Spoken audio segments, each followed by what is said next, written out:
Hello and welcome to the latest episode of Chart TV. My name is Malcolm Gordon, and in this episode we're going to follow up on the research we did on seasonality, how to determine seasonality in the market that you're interested in trading. Okay, what we have here is a chart we've seen before. It's the seasonality of the Australian SPY 200 futures market, and we can see here that in blue are the up months, and in the other colour are the down months, and we can see here that December was by far a very bullish month, whereas the most bearish month turned out to be June. So determining the seasonality of a market helps us to pick and choose our battles and determine when it will be favourable to enter a market on the bullish or bearish side. So what I've done now is I've gone on to move on from this research. I've decided to determine by how much on average these markets were up or down since April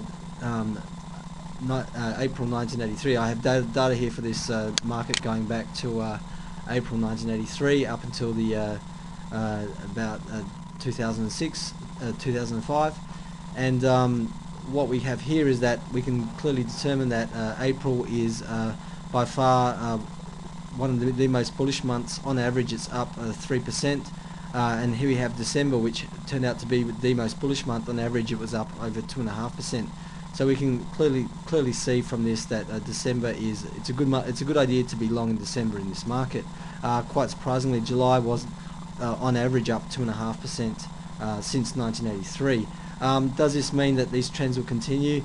Well, you never can tell. Anything is possible, but the best we can do is look at the past to help determine the future, and hopefully we can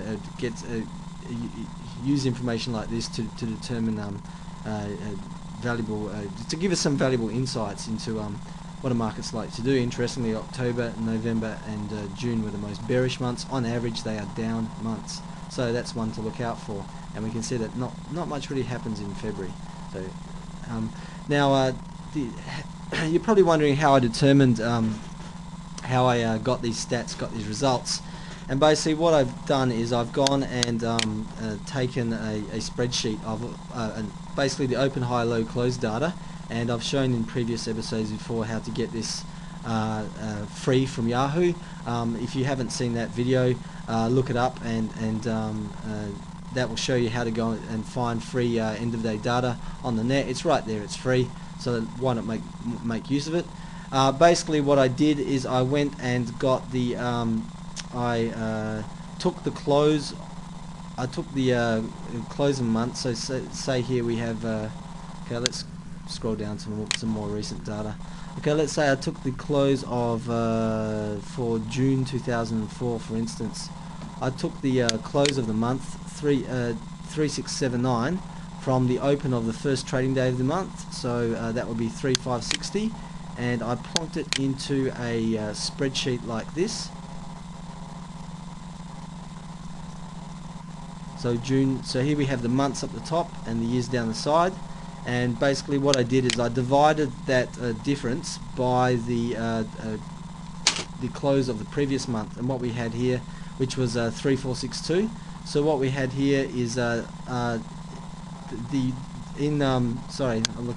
should be looking at September. In September 2004, the market made 119 points, and the close of the last trading session of the previous session was 3546.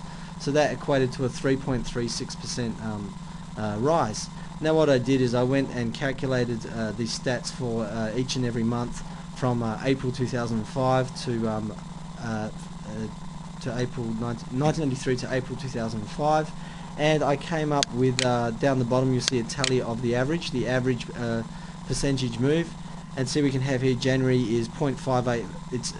Is 0.58% up on average. February is 0.13%. March 1.34%. The most bullish appears to be April, which was up 3.07% on average for this time period, and so on and so forth. Most bullish month appears to be most bearish month appears to be October with minus 0.6%. So October appears to be the most bearish month in terms of average moves. Now, this sort of research, you can go and grab the OHLC data and do this sort of research yourself, and hopefully it might provide some useful insights for you. Okay, my name is Malcolm Gordon. This has been another episode of Chart TV. Thanks for watching.